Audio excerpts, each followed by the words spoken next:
Sejam muito bem-vindos ao A3 Podcast. Meu nome é Fernanda Tez. Estou aqui hoje para apresentar um convidado super especial com um tema completamente diferente dos que a gente está acostumado a gravar, que é neurociência. Olha que legal, neurofeedback. É um tema novo, é um tema que chegou aí para ficar.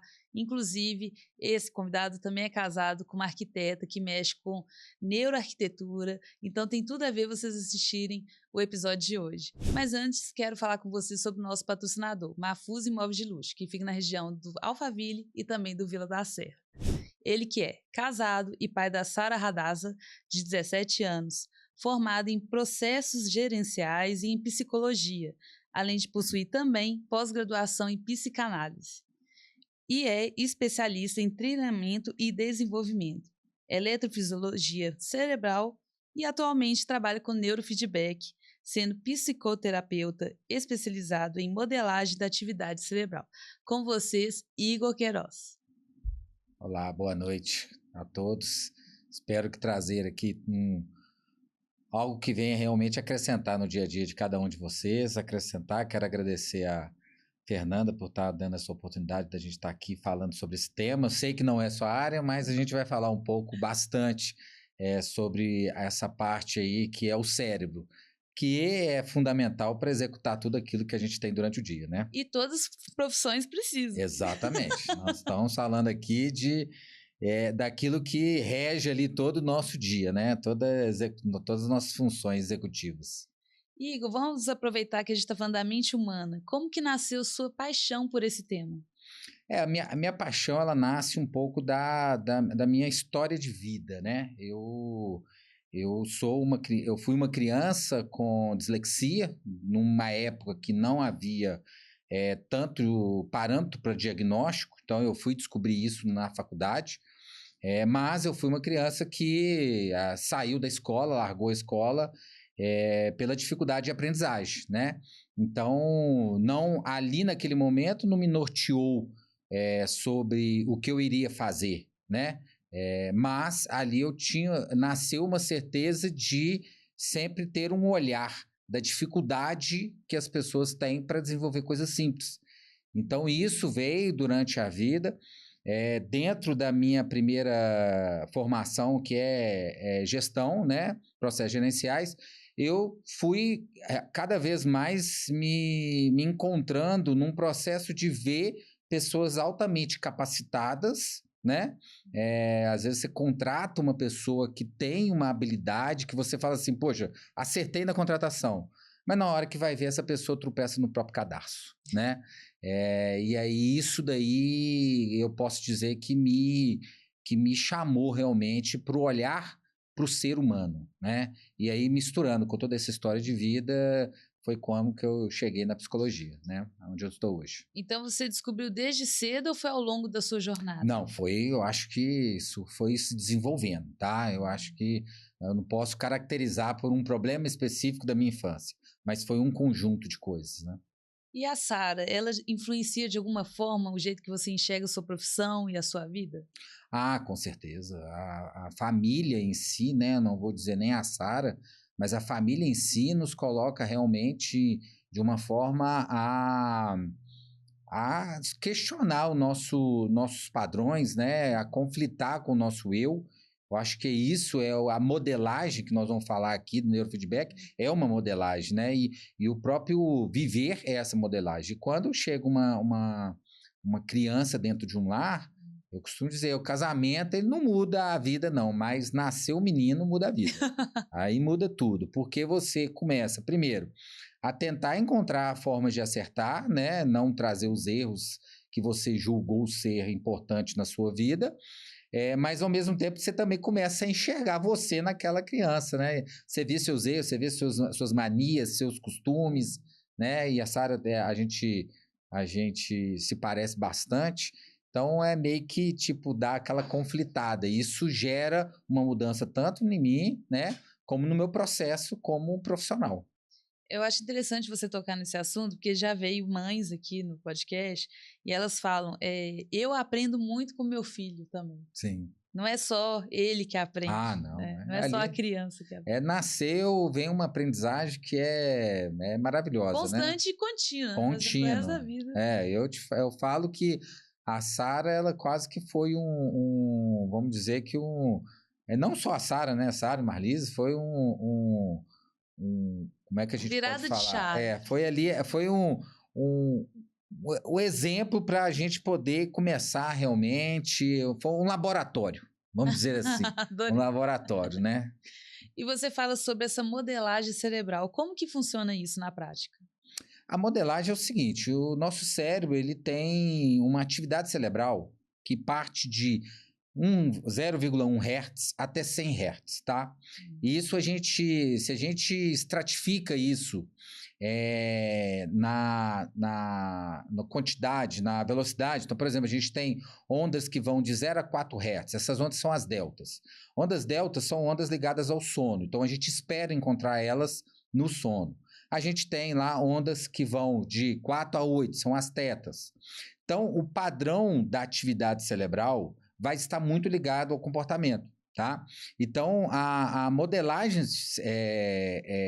cerebral realmente entender a complexidade, como que se dá essa atividade cerebral e como que ela é executada pelo cérebro, porque isso vai estar ligado diretamente ao nosso comportamento, tá? Então, hoje a gente procura entender, compreender a atividade cerebral do cérebro ali específica, a gente vai trabalhar, e ali a gente consegue compreender padrões do comportamento, tá? E esses padrões do comportamento, o que você identifica geralmente nesse estudo?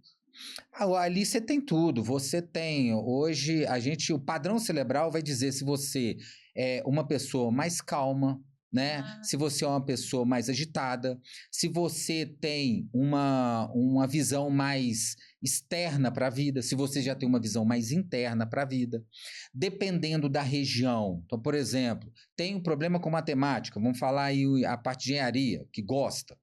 Quem tem problema, nós temos na região parietal, né? São regiões que a gente tem desenhada através do sistema 10-20, que chama, que são áreas que têm uma leitura, onde eu executo a minha leitura da matemática espacial e a minha matemática geométrica, tá? Então, quando eu tenho um desequilíbrio nas regiões parietais, por exemplo, P4, P3, que a gente define no sistema 10-20, eu vou ter dificuldade com a matemática. Tá? Por exemplo, eu tenho na região frontal dorso lateral esquerdo, né? Que é essa região aqui. Eu tenho aqui a minha parte da linha linguagem, né? Quando eu tenho desequilíbrio das ondas nessa região, eu tenho a dificuldade de aprender, de fazer uma leitura, uma dislexia, como eu te falei, né? Então, a gente tem, hoje, recortes de locais cerebrais, nas áreas cerebrais, o desequilíbrio naquelas áreas vai dizer sobre esses problemas e sobre o comportamento. Então, quando eu quero, por exemplo, eu acho que é válido ressaltar, e eu vou trazer isso aqui mais, mas, por exemplo, você quer trabalhar o foco, atenção, tá? Quem que traz essa capacidade atencional? É o frontal, né? São regiões ali bem próximas a que a gente chama de FP1 e FP2, né? Então, essas regiões são extremamente necessárias, elas têm que estar trabalhando nas suas funções plenas para que você consiga exercer um bom foco, né? E aí o desequilíbrio nessas áreas vão te gerar o quê? A incapacidade de focar, de jogar sua atenção num tipo de desejo que você está naquele momento, né? Então, é nessa construção que a gente começa a entender essa modelagem da atividade cerebral. E o que mais te surpreendeu ao estudar eletrofisiologia cerebral? E se teve alguma descoberta, alguma curiosidade que você quer compartilhar aqui hoje? Eu acho que o mais são padrões cerebrais, tem essa alteração, tá? É possível mudar os padrões cerebrais, que é isso que eu trabalho hoje, com a mudança desse padrão, sem precisar do comportamento, que eu acho que é o mais importante, porque às vezes você não vai para um consultório de terapia, a gente fala, não vai para o set terapêutico, por quê? Porque você já sabe que confrontar os comportamentos vai ser doloroso, né? Às vezes aquele comportamento ele foi construído durante uma vida inteira, não é... Eu não estou ali, eu estou depressivo porque eu acordei triste. Não, depressão sai desse contexto do desejo, é um desequilíbrio, né? E esse desequilíbrio ele pode ser treinado sem o uso de fármacos também, né? Às vezes a gente tem por certo que a única maneira de tratar algo, uma depressão, um TDAH, um TOD, um TOC, seria com a parte da farmacologia? Não. Existem hoje tecnologias que ajudam a mudar esse padrão. E aí vai estabelecer o quê? Uma melhora sem ter outros desequilíbrios. Porque a verdade é que eu gosto até de ser claro, eu não sou contra a farmacologia, tá? Isso eu não sou. Só que a farmacologia são pontes para que a gente possa buscar o equilíbrio, né? Então eu não posso usar a farmacologia como uma forma única de solução. Ela tem que me viabilizar eu ir para um set terapêutico, eu ir para um estilo de vida melhor que me capacite a exercer melhor aquela função que para mim não estava legal, né? Então, é isso que eu acho que é o mais importante. Dá para mudar comportamento mudando a atividade cerebral, né? Isso eu acho que a eletrofisiologia mostrou e o quanto que a eletrofisiologia mostra o comportamento. Hoje eu pego um mapa cerebral que a gente faz através do eletroencefalograma e a gente chama de EEG quantitativo, tá? Então a gente não é aquele traçado do eletro, não. É um EEG quantitativo, a gente transforma isso em números. E a gente pega, quando eu vou traduzir um mapa, eu, por exemplo, pego uma mãe que fala assim, você está falando sobre meu filho. Você está descrevendo meu filho. Eu falei, realmente. Se a gente pega o cérebro dele e traduz o cérebro dele, nós estamos falando sobre todos os comportamentos dele. Então, vai além, né? Eu gosto de frisar que a TCC, ela trabalha com pensamento gera o comportamento, né? Só que o seguinte, antes do pensamento tem a atividade cerebral. E você deu o exemplo da pessoa corrigir esses comportamentos, por exemplo, TDAH, sem usar remédio. Como que seria isso? Vou te dar um princípio muito básico, mais besta possível, para a gente poder traduzir. Quando eu bocejo, o que normalmente você faz? Eu também bocejo. É tendencioso a bocejar, não 100%, mas é. Isso é o neurônio espelho, tá? A verdade é que o nosso cérebro está o tempo inteiro se interagindo com o mundo. O cérebro, o tempo inteiro, está analisando o número através de quem? Através dos sentidos. Através do cheirar, do ver, do ouvir. Então, quando a gente trabalha a mudança do padrão cerebral, é quando eu espelho para o cérebro um padrão que eu julguei ser melhor. Então, primeiro, eu faço o mapa, descubro um TDAH.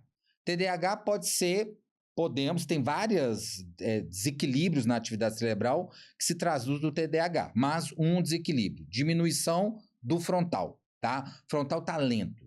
Então eu vou treinar, eu vou colocar um exercício, tá? Que o cérebro identifique que se ele estiver numa atividade cerebral, mas que vai gerar essa tensão, eu vou recompensar o cérebro. Então o cérebro começa a enxergar um espelhamento do padrão que ele deve se manter, tá? E aí eu uso o reforço positivo.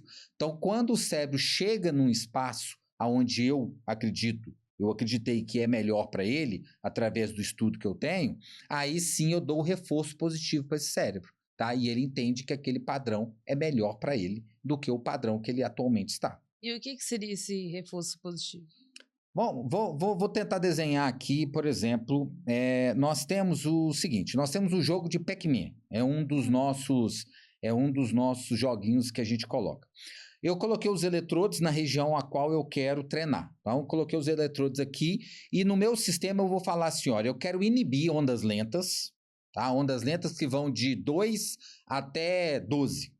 E eu quero recompensar ondas rápidas, que vão de 13 a 19, ok? Vou colocar, os eletrodos estão plugados na mente da pessoa e estão ligados no computador. Então eu coloquei no computador, quero inibir 2 a 9 e recompensar 13 a 19, ok. Aquela pessoa está com fone de ouvido e ela começa a jogar o joguinho, Pac-Man. Tá? Quem está comandando o Pac-Man? A atividade sai do cérebro, tá? Que está virando um algoritmo no computador e que está comandando o jogo. O cérebro produz ondas que vão em ritmo, né? Então, a subida e descida. Uma onda é igual o eletrocardiograma, né? Que é a subida e descida que a gente vê. Na hora que o cérebro chega aonde eu quero, Pac-Man come. Na hora que o cérebro sai de onde eu quero, o Pac-Man para. Vai para onde eu quero, o Pac-Man come. Vem para onde eu quero, o Pac-Man para. Ali o cérebro começa a identificar um padrão. Quando eu tô aqui, esse bicho move. Quando eu tô aqui, esse bicho para. Ok. A partir do momento que a pessoa está com fone de ouvido, eu vou fazer o reforço positivo. O que que é?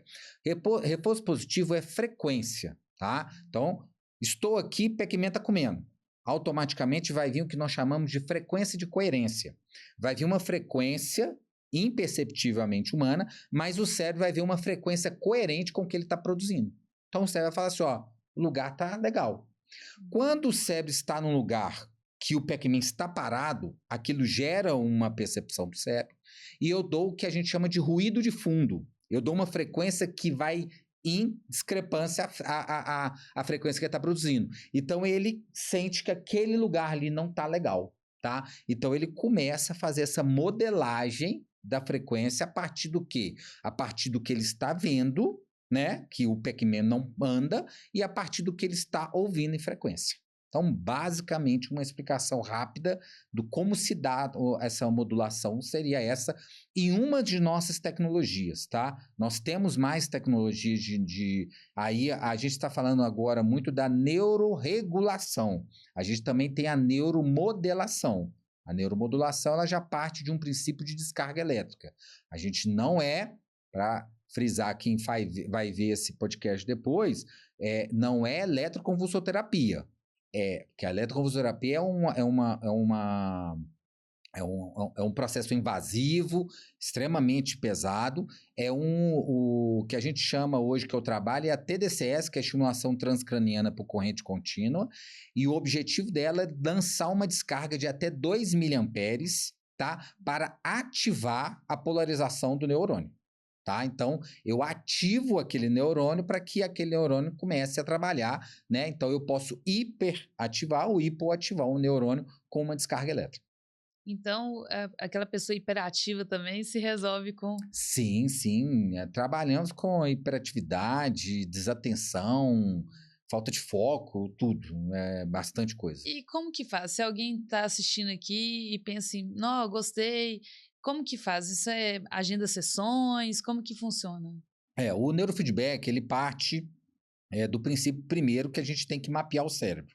Tá? A gente costuma brincar no consultório que a gente não precisa que a pessoa vá, não. Só o cérebro dela. Então, a gente não vai olhar, eu acho que isso aí é bem legal, que a gente não vai olhar o comportamento. Eu vou mapear o cérebro, colocar... Lembra que eu te falei do sistema 10-20? Então, são regiões no cérebro que eu vou colocar os eletrodos e vou identificar qual que é a onda principal que está trabalhando naquela região.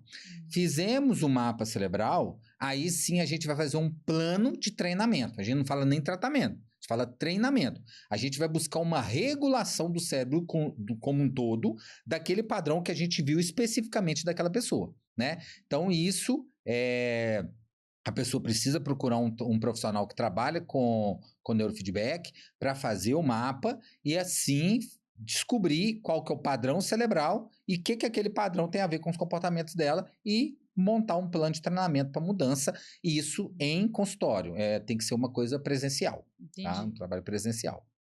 Muito legal. Bastante. E o que mais as pessoas acreditam sobre o cérebro, mas que é um mito? Olha, eu vou criar uma polêmica aqui. Eu sou muito contra essa falácia, vamos dizer, de que homem não faz, só faz uma coisa, mulher faz 2, 3 ao mesmo tempo. E isso é legal, que algumas geram até um empoderamento, né? Eu faço mesmo 3 coisas, 4 coisas, mas para muitas geram angústia. Essa é a verdade. E o cérebro humano, ele é preparado para atenção sustentada em uma coisa só. Não existe eu fazer 2 coisas com a mesma excelência do que eu estou fazendo uma. A partir do momento que eu saio da atenção sustentada, eu vou para a atenção dividida. E dividida eu dividi, né? Então eu estou fazendo uma função e outra função. Então não existe isso de que mulher faz 2, 3 coisas perfeitas, que ela pode fazer. Tem pessoas que têm uma capacidade muito rápida e lógica de interpretação. Só que a gente pode encontrar, eu já encontrei no consultório, mulheres que trazem isso como uma dor. Nossa, eu não sou aquela mulher que faz isso, faz aquilo, cozinha, conversa no telefone. Eu não sou essa mulher. E isso gera uma angústia. Eu acho que isso tem que ser falado porque, por mais que algumas levam isso como bandeira, né? outras podem estar sofrendo quanto a isso. E existe algum atalho, uma prática simples para a pessoa chegar nesse desempenho aí de fazer várias coisas e com excelência? Olha, fazer várias coisas com excelência não tem. Eu acho que o principal vamos dizer, ó, existe uma prática. Primeiro, a organização. Acho que pessoas que precisam fazer 3, 4 coisas ao mesmo tempo, com pessoas que não estão bem organizadas na dinâmica do seu dia, né? Eu acho que a organização é o princípio. O cérebro precisa disso. Estar muito bem alinhado, o que eu vou fazer para o cérebro é satisfatório, né? Porque tudo que o cérebro vai executar, para ele é gasto de energia. Então, a partir do momento que eu não estou com o meu dia organizado, ali aquela desorganização me gera um gasto de energia excessivo, que aquilo dali para o cérebro não é bom. Então, a organização, o foco centrado, não vamos fazer 2, 3 coisas, vamos pegar aqui uma coisa e fazer com excelência, né? Procurar fazer aquilo dali de uma forma intensa, né? Preocupar, eu acho que principalmente, eu acho que as pessoas estão esquecendo, preocupar um pouco com o ócio, com o momento de descanso, né? Hoje, sabe o que a gente faz? A gente está trabalhando, né? Aí vamos dizer sobre os engenheiros, arquitetos, tá lá numa planilha, tá lá num CAD, tá lá num Revit, tá lá trabalhando, quando de repente para de trabalhar. Vou fazer uma pausa. O que eu faço? Pego o telefone. Ambos estão ativando frontal. Então, eu não estou tendo uma pausa. Por que se você for dentro das empresas, se estimula a fazer um exercício, fazer um alongamento? É por causa do exercício? Não principalmente. Porque quando eu estou sentado numa planilha ou executando alguma tarefa, eu estou hiperativando o frontal. Quando eu levanto e vou fazer um alongamento, eu estou hipoativando, estou tirando o foco do frontal, estou ativando outras áreas, tá? Que são relacionadas com o movimento, com musculatura, tá? Então, são áreas centrais. Então, eu estou desativando uma área que está em processo de trabalho, que é a frontal, e estou ativando outra área. Isso é descansar. E isso se explica quando a gente às vezes está cansado e vai para academia e parece que descansa? Naturalmente, é porque ali, a academia, o seu cérebro já está num outro processo. Por isso que, confesso, a forma certa de fazer academia deveria ser sem um aparelhinho que a gente fica na mão o tempo inteiro, né? Porque ali você vai fazer o quê? Você vai descansar seu frontal, né? E aonde a gente sente esse prazer? O frontal é a parte executiva, tá? Então, se a gente está ali exercitando o músculo, a gente está o quê? Hipoativando o frontal. E aí a gente está descansando para depois a gente se sentir energizado. Com certeza. Entendeu? E mais uma dúvida que surgiu até no nosso bate-papo aqui. Então é isso aí. E eu tenho essa mania, eu queria saber, nos termos científicos aí, por que que é? Porque muita gente, eu tenho certeza que está assistindo esse podcast, pensa igual eu aqui, às vezes, trabalhando. Trabalho muito com projeto, né? Então, eu coloco música para conseguir concentrar melhor. Olha só, coisa mais estranha, né? A música que faz eu concentrar. Se eu não tiver um fone aqui ouvindo alguma coisa, eu não concentro tanto na tela. Tem alguma explicação para isso, assim, de fazer as coisas escutando música? Dentro da minha área, tá? Claro que vai ter várias explicações. Da eletrofisiologia é o seguinte: existe uma área que chama filtrando e processando, tá? É a capacidade que o seu cérebro tem de filtrar a informação e processar. Filtrar é o seguinte: nós estamos aqui agora, tem estímulo demais aqui que o nosso cérebro está captando. Eu estou captando toda essa leitura do cenário, você, o barulho, as pessoas que estão aqui, o som, a iluminação. O cérebro está pegando isso tudo e filtrando. Qual que é o principal? Fernanda? O público. E isso o cérebro está filtrando, tá?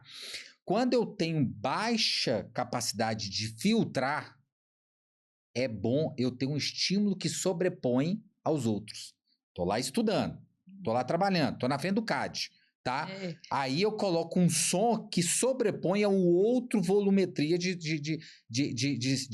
estímulos, tá? Então você entende. Se você colocou um som alto, você não tá prestando atenção no barulho do carro na rua, você não tá prestando atenção no barulho do ar, seu foco tá muito ali no som e naquele. É uma forma de você fechar o foco da sua atenção, tá? É como se você ajudasse o cérebro a eliminar os estímulos. Isso é bom? não é tão interessante, mas não é maléfico, não é uma coisa ruim. Isso muito não direcionando a um caso, a gente encontra não criando ali uma, um diagnóstico, um parâmetro, isso é muito do TDAH. O TDAH tem essa dificuldade de filtrar. Ih, então devo ter, hein? Não é por isso que eu falei. Tô querendo falar de diagnóstico, dá mais pra quem? Mas assim, porque isso são muitas variáveis, não é só essa, tá? O próprio cansaço mental, tá? E aí pra gente não construir aqui um diagnóstico a partir disso aqui, o próprio cansaço mental nos faz a gente ter mais capacidade menos capacidade de filtrar. Então, às vezes, por a gente estar cansado, a gente consegue colocar um barulho que intensifica e eu tenho 2 estímulos só. O do computador e o do som. Então, um monte eu eliminei ali. O próprio cansaço mental faz a gente ter o cérebro ter essa escolha. Uma outra coisa também que acontece comigo, que pode ser que com quem está assistindo também acontece, é quando eu leio livro físico, não no PDF, não, no físico mesmo. Parece, pra mim isso, tá? Uhum. Cada pessoa de um jeito, mas aí pra mim é como se tudo ao redor não tivesse mais som. Eu realmente foco no que eu tô lendo e pode estar num ambiente barulhento que não me atrapalha. Essa é a atenção sustentada, tá? Por isso que eu falo, bem feito, não tem como fazer. A partir do momento que eu sair da atenção sustentada, eu vou para dividida. Então, você está na atenção sustentada. Você já, por exemplo, um caso aqui que é muitas pessoas, home office, trabalhando em casa, aquele vizinho que está fazendo obra. De manhã que você começa a falar pum, pum. De repente, aqui dali o cérebro desliga, aqui dali você não escuta. Vai dar 4 horas da tarde, você lembra que o vizinho estava em obra, de novo. Então, é exatamente o que o seu cérebro está fazendo. Ele está eliminando todo tipo de estímulo ali. Ele está falando, nada é importante para mim. Importante é a leitura que ela está fazendo. Numa leitura é muito mais fácil. Porque se você estiver lendo algo que você gosta, você joga a sua atenção, né? Por exemplo, diferente num estímulo de uma rede social. Você está escorregando, tem hora que você está numa coisa que você gosta, tem hora que você está numa coisa que você não gosta. Então, pode ser que naquele momento o cérebro se permita aos estímulos externos. Quando está numa coisa que gosta, ele foca, né? E ali ele vai entre foco e desfoco. No caso da leitura, com certeza vai ter um apelo muito maior, porque você está lendo um conteúdo que recorrentemente, provavelmente deve estar na mesma linha de raciocínio, né? Mesma ideia. E vamos aproveitar que você falou um pouco de redes sociais. Agora tá com essa coisa aí, né, de 3 segundos o vídeo, ele já tem que pegar o gancho, porque senão a pessoa já pula pro próximo. O que você acha sobre isso, em termos científicos mesmo? É real, isso é real, é fato de estudos de marketing, estudos que realmente fazem a leitura do cérebro, né? Então, isso é fato, a gente como promotor de querer buscar atenção, né? A gente tem que usar os mecanismos que a neurociência traz, isso é uma verdade. Agora, como consumidores, a gente tem que preocupar com esse risco, né? De estar sempre estimulando o cérebro através das redes sociais, que eu acho que esse é um dos grandes problemas da atualidade hoje, é o consumo, né, de redes sociais, né, trazendo malefícios grandes para o cérebro. Então, isso que eu queria abordar um pouco, esses malefícios. Você tem como citar alguns, assim, que... Na verdade é o seguinte, quando a gente vai para as redes sociais, primeiro, a gente está fazendo uma descarga contínua de neurotransmissores, né? Que fazem que estimulam o desejo, o prazer, a vontade de estar ali, né? Então, isso, tudo que é em desequilíbrio, né, não é bom. Então, quando eu pego uma rede social e fico ali o dia passando horas, eu estou fazendo uma descarga contínua de um neurotransmissor que deveria ser dissolvido ali de uma maneira cotidiana no dia. Então, eu estou intensificando. Outra coisa, o cérebro não entende o que é realidade do que é virtual. Para o cérebro, tudo é real. tá? Então, quando ele está vendo alguma coisa ali, ele está vivenciando aquilo ali. E aí, hoje, a gente vê quantos estímulos, né, a gente tem. Tem como, você começa, você vai para uma rede social onde que você começa com uma dancinha, depois vai para uma brincadeira e de repente está lá num vídeo de atropelamento, né? Isso daí você está consumindo conteúdo que está gerando uma hiperativação do seu frontal. É o que eu te falei, a pessoa está lá no trabalho, com a planilha aberta, beleza. Quando ela para descansar, tomar aquele cafezinho, ela pega as redes sociais. Ela está só aumentando o fluxo do frontal. Ela está saindo de um gasto de energia de 10 e indo para 20. Ela não está descansando. E ela acha que está descansando, né? Aí depois preocupa por... Não, agora eu sentei na planilha aqui, não estou conseguindo terminar ela, tá? Aí nós estamos falando aqui de profissionais, às vezes liberais, donos de empresas, né? Que precisam trabalhar, precisam entregar os seus projetos. E aí? Nossa, não estou aguentando trabalhar nesse projeto mais. Ah, é por causa de quê? É por causa daqueles 5 minutinhos que eu perdi nas redes sociais? Pode ser. Porque aqueles 5 minutinhos deveriam ser para desativar o cérebro e deixar que o cérebro se reorganize para você voltar a ter foco. E você vai lá para as redes sociais e gasta mais energia, gasta mais, tem mais desequilíbrio hormonal através da descarga de neurotransmissores e aí vira um bolado de coisas e aí vai ver porque que o cérebro está lá dilacerado 4 horas, 3 horas, 2 horas, porque a gente não tem esse respeito. Entender que o cérebro tem que ter pausas. E aquela dormidinha pós-almoço ali. A pessoa trabalhou ali, né, das 8 a meio-dia, falando para quem é carteira assinada, geralmente é isso, né? 8 a meio-dia, para almoçar 1 horinha, volta. Se essa pessoa dá uma dormidinha de vez mexendo no celular, é bom ou ruim? Ótimo. Isso nossos ancestrais, eles tinham práticas, né, que são boas. Isso é parte, quando o cérebro está aqueles 30 minutos ali, o cérebro está se reorganizando.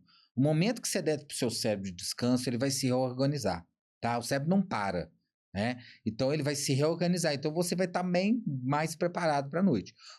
Para a tarde, o que nós temos que tomar cuidado é o seguinte, hoje, eu posso te falar que o grande problema atual hoje que a gente tem a má qualidade do nosso sono, tá? E isso nasce lá no início, volta para o celular, volta para as redes sociais, que aquela mania de deitar na cama e dar uma rolada, só deixa eu dar uma conferida, isso aí é extremamente maléfico. Mas quando a gente começa a ter a necessidade eu não estou aguentando. Se eu não der uma dormida, eu não vou conseguir trabalhar à tarde.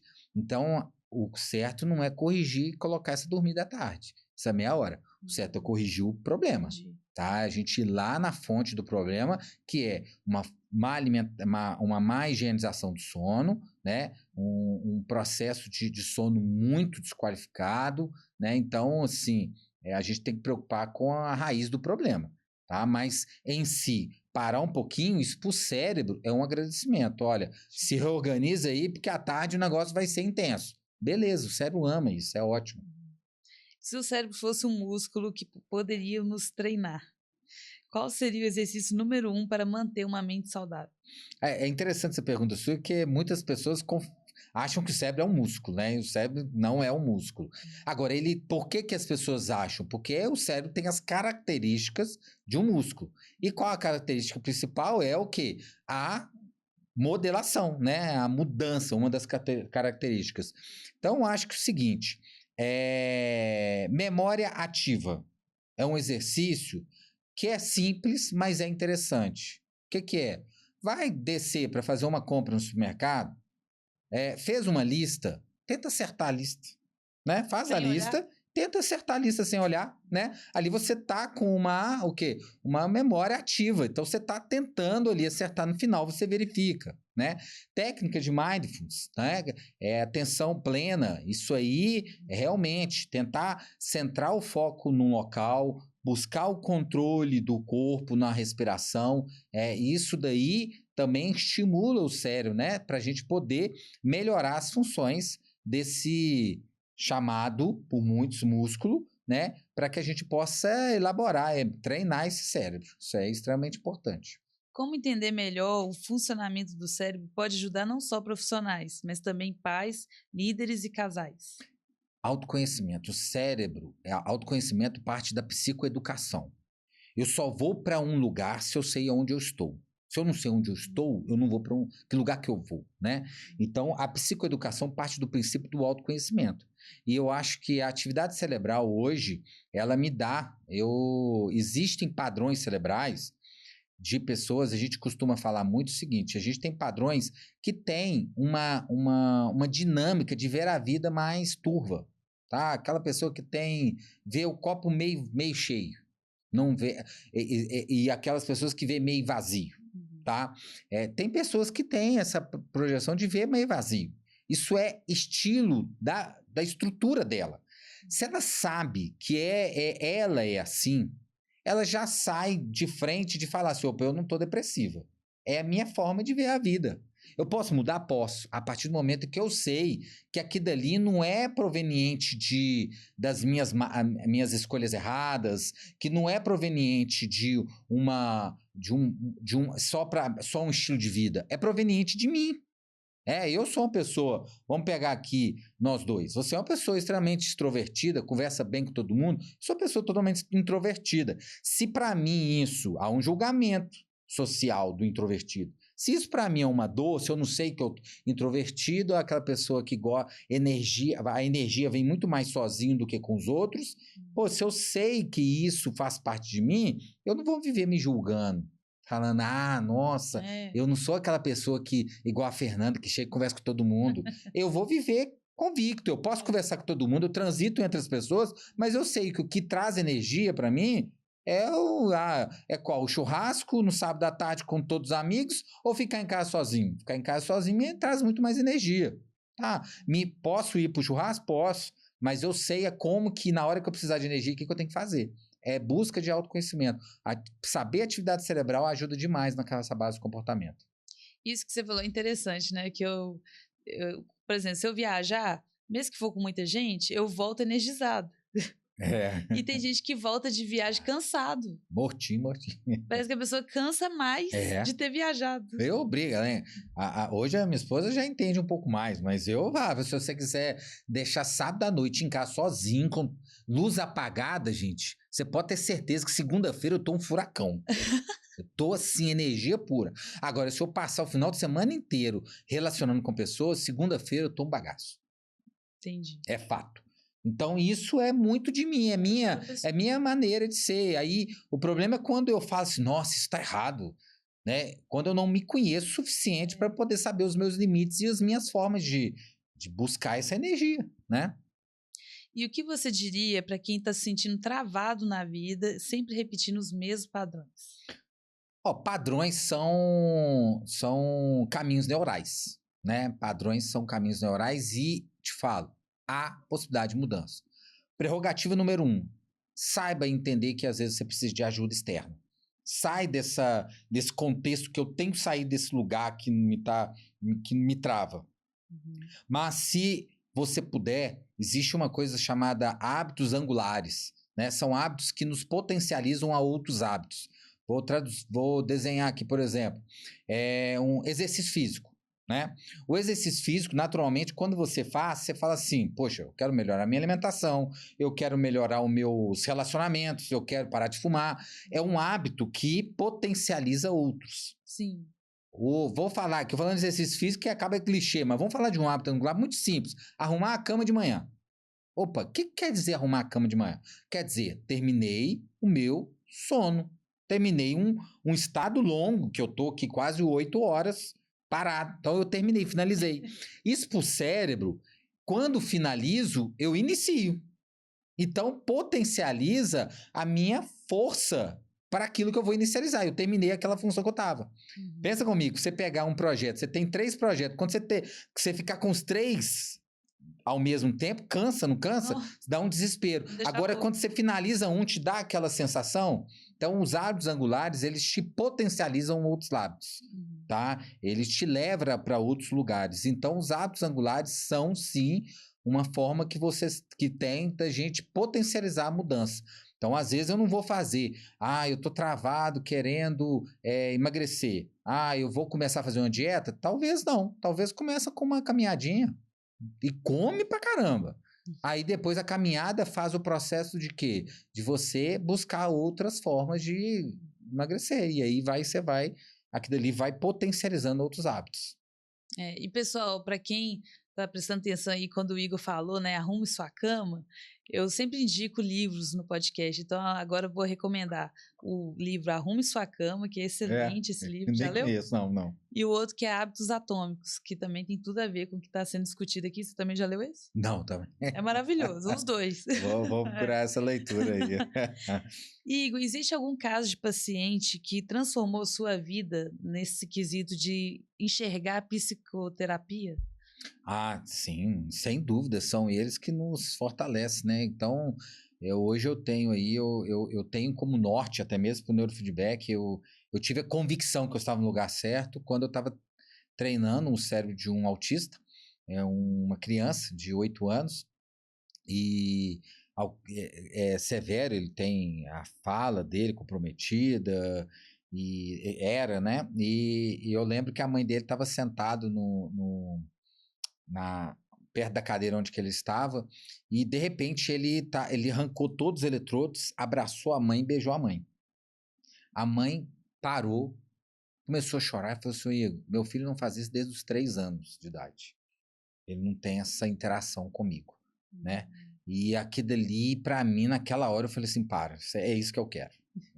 Eu vivi para isso, eu vivi para esse momento de enxergar a gente ajudando não só a mãe que precisa daquilo, né? A gente como pais, a gente sabe o quanto que a gente precisa desse amor, da evolução desse amor, isso aí é gratificante, mas para a criança, que também não vou dizer para um autista que às vezes eles não têm essa compreensão, mas pode não ter, né, em certas escalas, tá, de autismo, não estou generalizando, mas quanto que é frustrante para as pessoas às vezes querer alguma coisa, um TDAH ter atenção, né, um TOD não ser explosivo, a gente acha que pro TOD ele só quer ser explosivo, mas talvez é uma reação ao ambiente que é frustrante para ele, né? Então, quanto que é bom poder ajudar jovens, crianças e adultos a realmente mudar e realmente se sentir satisfeito com essa mudança. E teve alguma experiência sua com a Sara que te fez refletir profundamente sobre o papel da mente no comportamento humano? Não queria matar ela. Tô brincando. Não, mas como eu falei, a Sara é um laboratório, né? A gente vai no processo de criação, a gente vai conflitando. E, por exemplo, eu falo hoje o quanto que é ver a Sara crescendo e, igual a mãe fala, ela é um retrato do ser, assim, a gente bate direto, que é eu mulher, né? Então, isso daí vai mostrando, e esse momento que a gente viveu da Sara agora, que a gente está começando a apontar uma saída da adolescência, foi para mim uma coisa que hoje eu trabalho melhor com os meus adolescentes a partir de uma leitura, de uma dinâmica que eu tive com a Sara de vivência, né? Isso me abriu um olhar diferente para minha turminha de adolescente, que não são poucos. Olha, que legal saber disso, né? Igor, o que você diria para quem está assistindo a gente e não consegue controlar a própria mente? Tá aí um erro. A mente é um rio. Ela é um rio. Você não para um rio, você não controla um rio, né? Você consegue criar canais e mudar a rota daquele rio. Então, controlar a mente é um erro, né? A gente tem que buscar o quê? Aí dentro da atividade cerebral, os padrões neurais são possíveis de ter alteração. Existe a neuroplasticidade sináptica, né? A gente tem a neurogênese, que é uma mudança estrutural, mas a gente tem a neuroplasticidade sináptica, que são aquelas mudançazinhas padrões estabelecidas por novos comportamentos. Então, não tente, se você está parando, eu tenho que controlar a minha mente, não, cria afluentes, cria as formas de coordenar, de alinhar o fluxo. mas não tente, porque justamente quando a gente tenta parar a mente, eu costumo dizer que é meio que brigar consigo mesmo. Quem que vai ganhar? Vai perder. E se você tivesse que deixar um desafio prático para o pessoal aplicar hoje mesmo, qual seria? Olha, eu vou trazer o meu, tá? Eu tô fazendo hoje. Eu comecei tem uns 15 dias. Eu tô escolhendo ao menos uma vez na semana para me almoçar sem telefone e fazer, eu não sei, hoje em dia eu não sei porque eu já descartei essa parte, mas lá na década de 90 a gente ia fazer dieta, o pessoal falava pra gente mastigar 32 vezes, né? Que a gente tinha que mastigar 32 vezes. E aí eu comecei a fazer o quê? A ter momentos comigo mesmo. Momentos que estimulam a minha parte biológica, eu mesmo. Então, um mastigar, um respirar, parar, olhar para as pessoas, observar as pessoas, me dá um momento de ócio, e aí eu escolhi o almoço. Eu paro ali, ao menos uma vez por semana, eu como sem telefone e vou degustando aqui dali, olhando o ambiente, lendo o ambiente com muita calma, observando o gosto, sentindo o sabor, cheirando, né? Respirando de uma maneira mais intensa, para mim me colocar em conexão comigo mesmo. Eu acho que esse é o principal exercício que as pessoas têm que aprender hoje, é se colocar em conexão.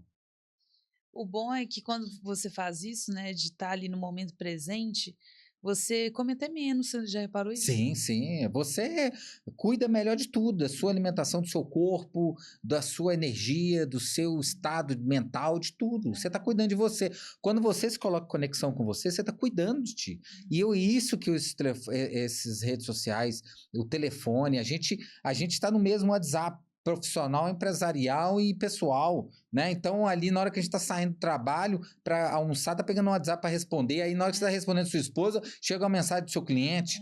Gente, então é melhor não responder ninguém, né? Para ali, ao menos um pouquinho, olha para você. Nem que seja uns 15 minutinhos. Sim, começa assim, 15 minutinhos, tá ótimo, 10 minutos, 5 minutos, que seja, Já é entendeu? alguma coisa. Exatamente, é um princípio, é o início. Agora explica pra gente de forma simples o que significa neurofeedback. Se quiser, pode até olhar para a câmera.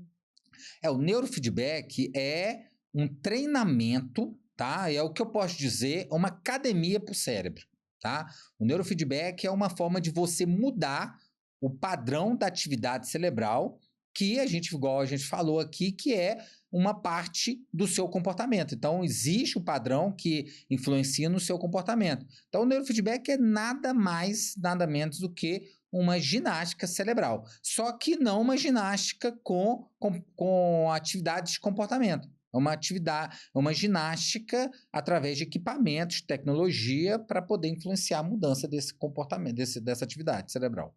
Existe algum mito da psicoterapia que você gostaria de desmistificar aqui hoje? Que terapia é só quando a gente tem problema. Eu vou lá eu vou procurar o neurofeedback porque eu não tô tendo atenção, porque eu tô com depressão. Não. Procura terapia, procura técnicas para melhora da performance cerebral. Antes de ter o problema, a gente tem que desenvolver. Eu acho que o que a gente tem que dizer é que essa geração Z, ela trouxe o quê? Ela trouxe a capacidade de entender que é o seguinte, eu não tenho que acabar com a minha vida para depois vivê-la. Eu tenho que vivê-la, né? Então, então, cuidar da sua mente no ritmo da vida é o principal. Não espera ter um problema para você procurar um terapeuta ou procurar algumas práticas que melhoram a sua capacidade de reorganização cerebral. Se você pudesse deixar um exercício prático de neurofeedback ou de atenção plena para aplicar hoje, qual seria? Olha, eu vou aqui, não sei se é possível colocar na descrição, eu vou deixar um link que se você puder colocar lá, você clica, vai para um exercício de respiração, tá? A ideia, rapidamente aqui, você faz, depois se alguém quiser me procurar para explicar melhor, eu explico, mas esse site, é um site, você vai colocar lá, respiração, inspira com 5 segundos, respira com 5 segundos, e vai fazer o que nós chamamos de uma respiração circular, e você não vai encher o peito, você vai encher o diafragma, tá? Isso aumenta a capacidade de oxigenação do sangue e melhora as funções cerebrais. Então, 5 minutos. Lá é um site, você vai colocar 5 por 5, aí você vai ter um balão que enche e esvazia com 5. Então, você vai acompanhando 5, 5. E, se possível, procura no YouTube, em algum lugar aí, sons binaurais. Então, você faz isso de uma maneira relaxando, respirando 5 por 5, de maneira lá no diafragma, ouvindo alguma música calma, ou então um som binaural. Ô Igor, qual mensagem final você quer deixar para aqueles que ficaram até o final e que quer transformar a sua própria vida através do cérebro?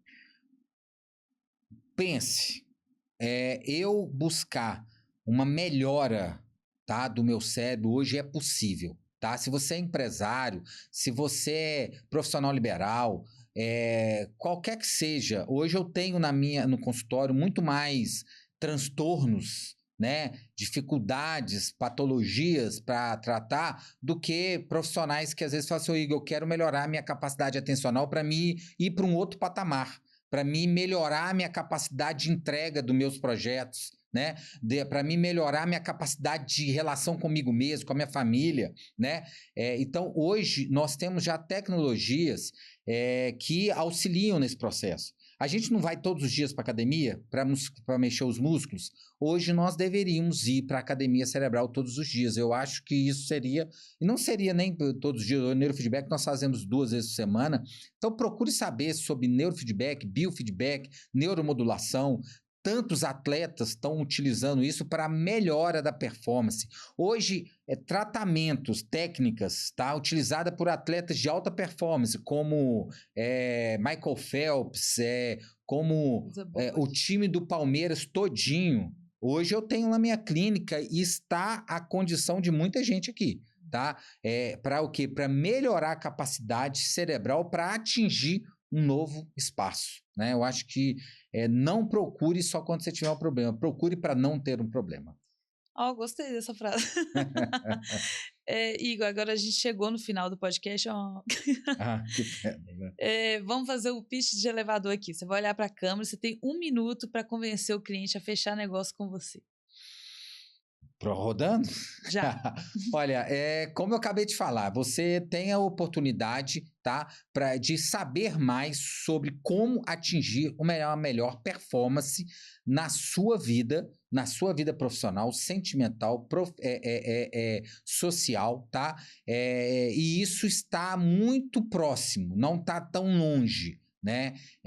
Então procure realmente se integrar sobre sua saúde para que você possa entregar mais para todos aqueles que você deseja, tanto profissionalmente, como eu falei, como aqueles entes queridos, como para você mesmo, uma melhora da qualidade de vida. Porque você não quer trabalhar, entregar, ter condição financeira às vezes, mas chegar um final de semana morto sem poder ir num shopping, ou ir numa praia, ou ir num lugar, se socializar porque você está acabado.